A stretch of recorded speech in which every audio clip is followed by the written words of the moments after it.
বিএনপির এই মুহূর্তে প্রাণ শক্তি জনাব তারেক রহমান, ঐক্যের প্রতীক।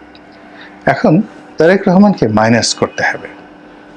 মাইনাস করার জন্য তারেক রহমান বিরোধী দলের ভিতরে এবং দলের বাইরে, তারেক রহমান বিরোধী বিএনপির বিরোধী এই শক্তি, তারা ইতিমধ্যে অনেকগুলো মাস্টার প্ল্যান তৈরি করে ফেলেছে। রাজনীতিতে -2 ফর্মুলা বহুদিনের পুরনো। আমরা সেই 80-র দশক থেকেই শুনে আসছি, মূলত এরশাদ জামানাতে। খালেদা জিয়া ভালো নন, শেখ হাসিনাও ভালো নন। আওয়ামী লীগ এবং বিএনপি দুটোই দুর্নীতিবাজদের দল।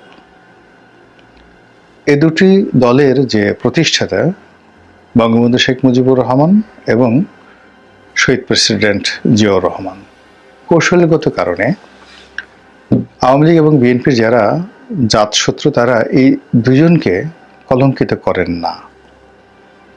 কিন্তু পরবর্তীতে দ্বিতীয় স্তরে গিয়ে যে সকল নেতৃবৃন্দ রয়েছেন, তাদের বিরুদ্ধে এই দুটো পরিবার, বঙ্গবন্ধু পরিবার এবং জিয়া পরিবার, এই দুটো পরিবারের বিরুদ্ধে এবং এই দলের যারা শীর্ষ নেতৃবৃন্দ রয়েছেন তাদেরকে কেন্দ্র করে সেই 80-র দশক থেকে আজ পর্যন্ত যে ক্রমাগত দেশি এবং বিদেশি চক্রান্ত চলছে, তা অতীতের যে কোনো সময়ের চাইতে এখন বেড়ে গেছে। 1/11 সেই কুখ্যাত দিনগুলো এবং -2 থিওরির সেই সময়ের প্রেক্ষাপট, যার নির্মমতায় শেখ হাসিনা এবং বেগম জিয়াকে জেলে যেতে হয়েছিল, এবং যে নিদারুণ দুঃখ, কষ্ট, বেদনা, জুলুম, অত্যাচার এবং নির্যাতন এই দলের শীর্ষ নেতাদের উপর করা হয়েছিল, যা আবার নতুন করে শুরু করার ইঙ্গিত পাওয়া যাচ্ছে। ইতিমধ্যে আওয়ামী লীগের নেতৃবৃন্দ যারা আছেন তাদের বিরাট অংশ পলাতক, দেশের ভিতরে পলাতক, দেশের বাইরে পলাতক। এরপর ছাত্রলীগ, যুবলীগ, স্বেচ্ছাসেবক লীগ থেকে শুরু করে আসলে সরেয়া উচ্চারণ করার, আওয়ামী লীগের সরেয়া উচ্চারণ করার মতো অবস্থা এখন নেই। ফলে আওয়ামী লীগ অটো যে ভোটগুলো করেছিল, অটো পাশের যে ব্যবস্থা করেছিল, অটো নির্বাচনের যে ব্যবস্থা করেছিল, ঠিক সেইভাবে তাদের যে নাম আওয়ামী লীগ, এটি অটোমেটিক্যালি স্বয়ংক্রিয়ভাবে বাংলাদেশ থেকে মাইনাস হয়ে গেছে। তো আওয়ামী লীগ মাইনাস হয়ে যাওয়ার পর বড় দল হিসেবে থাকে বিএনপি।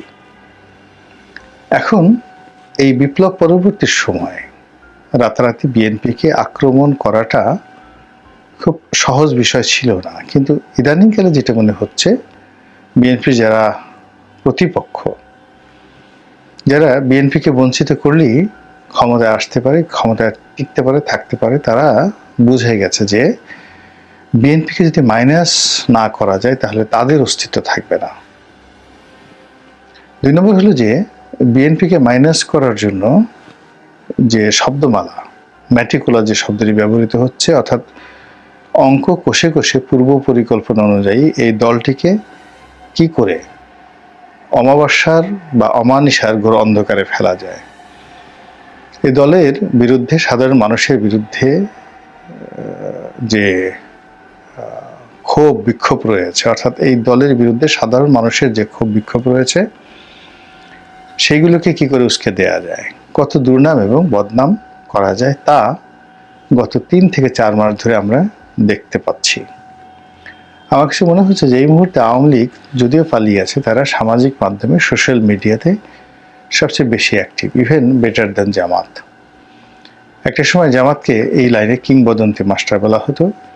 তারা আন্ডারওয়ার্ল্ডে থাকা সত্ত্বেও গণমাধ্যমগুলোতে তাদের কোনো জায়গা ছিল না, কিন্তু সামাজিক মাধ্যমগুলোতে তাদের রাজত্ব ছিল কিংবদন্তির মতো, অনেকটা মুকুটহীন সম্রাটের মতো।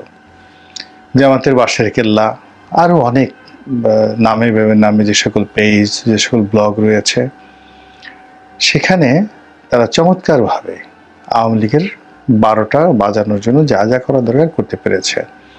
কিন্তু সে তুলনায় বিএনপি কখনো করতে পারেনি।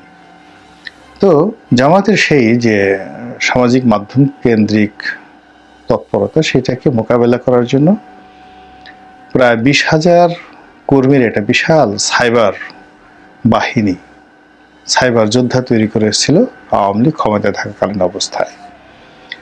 যখন আওয়ামী লীগ ক্ষমতায় ছিল, এই সাইবার বাহিনীর যে দাপট এরা আমরা টের পাইনি, কিন্তু এখন বোঝা যাচ্ছে যে যেখানেই জামাত, যেখানেই বিএনপি, যেখানে ইউনূস, সেখানে অটোমেটিক্যালি আওয়ামী লীগের সাইবার বাহিনী এতটা আক্রমণাত্মক ভঙ্গিতে তারা সামাজিক মাধ্যমগুলোতে তোলপাড় শুরু করছে, যা ইতিপূর্বে জামাতও পারেনি। ফলে কি হলো, আওয়ামী লীগ দেশ থেকে বিতাড়িত থাকা সত্ত্বেও কেবলমাত্র সামাজিক মাধ্যমে তাদের তৎপরতার কারণে এই দলটিকে আলোচনার বাইরে রাখা যাচ্ছে না, কোনো অবস্থাতে আলোচনার বাইরে রাখা যাচ্ছে না। ফলে এই দলের অনেক ক্ষুদ্র ক্ষুদ্র বিষয়, অনেক ছোট ছোট বিষয়, যেগুলো একেবারে নিতান্ত হাস্যকর এবং যে বিষয়গুলো কথা বলতে গেলে সাধারণ মানুষের কাছে আমরা বিরূপ সমালোচনার শিকার হই। কিন্তু আমরা যাই বলি না কেন, ভারতের পত্রপত্রিকা, ইংল্যান্ডের পত্রপত্রিকা, এমনকি বাংলাদেশের যে সোশ্যাল মাধ্যমের অন্যান্য যে সকল সেলিব্রিটি রয়েছে, তারা কিন্তু সেই যে সাইবার যোদ্ধাদের, আওয়ামী সাইবার যোদ্ধাদের যে তৎপরতা, সেই তৎপরতা নিয়ে তারা কিন্তু কাউন্টার তৎপরতা দেখাচ্ছে। তো এখানে আওয়ামী লীগের সফলতা। এখন সেই সফলতা নিয়ে তারা কি আগামীতে ক্ষমতায় আসতে পারবে কি পারবে না, রাজনীতিতে পুনর্বাসিত হতে পারবে কি পারবে না, সেটা পরের বিষয়। কিন্তু দ্বিতীয় যে বিষয়টি, সেটা হলো আওয়ামী লীগের অবর্তমানে বিএনপির যে সুখ স্বপ্ন হওয়ার কথা ছিল, সেটি হচ্ছে না। একটার পর একটা পলিসিতে বিএনপি ধরা খাচ্ছে এবং বিএনপি যারা প্রতিপক্ষ এই মুহূর্তে যারা আছেন, আমি কারো নাম বললাম না, তারা সবাই রাষ্ট্র ক্ষমতা থেকে শুরু করে প্রায় প্রতিটি পলিসিতে একটার পর একটা সফলতা দেখাচ্ছে। বিএনপির মধ্যে বিভেদ তৈরি করা হচ্ছে, বিসংবাদ তৈরি করা হচ্ছে, বিভিন্ন লোককে বিভিন্ন পদ পদবি দেওয়ার প্রলোভন দেওয়া হয়েছে এবং অনেক ইতিমধ্যে বেশ কিছু পদ পদবি দেওয়া হয়েছে আমলাদের মধ্যে, পুলিশের মধ্যে, রাজনীতিবিদদের মধ্যে। এবং যাদেরকে সরকারি পদ পদবি দেওয়া হয়েছে তারা আলটিমেটলি বিএনপির বিরুদ্ধে চলে গেছে, নিউট্রাল হয়ে গেছে এবং সরকারের অনুগত হয়ে গেছে। এখন সরকার যদি সারা বাংলাদেশের ইউনিয়ন পরিষদগুলোতে এই বিএনপির বাছা বাছার নেতাদেরকে প্রশাসক নিয়োগ করে, পৌরসভাতে করে, সিটি কর্পোরেশনে করে, আলটিমেটলি বিএনপির 80% যে ক্ষমতা, সেই ক্ষমতা কমে যাবে। বিএনপি যে সকল প্রভাবশালী নেতারা ব্যবসা বাণিজ্য করেন, তাদেরকে যদি ডেকে এনে রাষ্ট্রীয় কিছু ব্যবসা বাণিজ্য দেওয়া হয়, কিছু সামরিক ডিল, কিছু বেসামরিক ডিল, এই সমস্ত বিষয়ে যদি দেওয়া হয়, তাহলে তারা সবাই এক একজনে জগৎ শেঠ, রায় দুর্লভ এবং মির্জাপুর হয়ে পড়বেন। আমি নাম বললাম না, এদের লোভের জিহ্বা এত বিশাল, এত ধারালো যে তাদের কাছে আসলে জামাত বা আওয়ামী লীগ শিশু। তো এই লোকগুলো গত 15 বছর আওয়ামী লীগের রীতিমতো বিরুদ্ধে তারা যায়নি, বরং আওয়ামী লীগ তাদেরকে মাঝে মধ্যে একবার লোভ দেখিয়েছে। অনেক সময় কাটা খাওয়া বিড়ালকে যেভাবে কাটা দেওয়া হয়, ওইভাবে তাদেরকে কাটা দেওয়া হয়েছে। তো এইগুলো দিয়ে তাদেরকে নিউট্রাল করে রাখা হয়েছে। এখন বর্তমান সরকার যদি তাদেরকে কিছু এভাবে উচ্ছিষ্ট কাটা ফেলে দেয়, সঙ্গে সঙ্গে তারা কিন্তু বিএনপি বিরোধী হয়ে যাবে এবং বিএনপির জীবনে এরকম ঘটনা বহুবার ঘটেছে। থার্ডলি হলো যে বিএনপির এই মুহূর্তে প্রাণ শক্তি জনাব তারেক রহমান, ঐক্যের প্রতীক। এখন তারেক রহমানকে মাইনাস করতে হবে।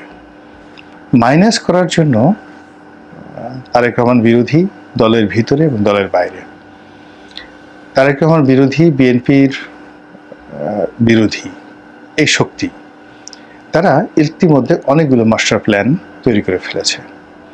সেই মাস্টার প্ল্যানগুলোর মধ্যে প্রথমত তারেককে ভয় দেখানো, ওনাকে বিভিন্ন অ্যাঙ্গেল থেকে তার মনোবল ভেঙে দেওয়া এবং তাকে অনেকটা যাকে বলা হয় ভাগ্যের উপরে নির্ভরশীল করে তোলা, অর্থাৎ আন্দোলন, লড়াই, সংগ্রাম, বোঝাপড়া, সমঝোতা এগুলোর পরিবর্তে তাবিজ, কবাজ, জাদু, টোনা, বান, নামাজ, কালাম, দান, খয়রাত, আকাশের প্রতি যাকে বলা হয় নির্ভরতা, এই জিনিসগুলো করে দেওয়া হচ্ছে।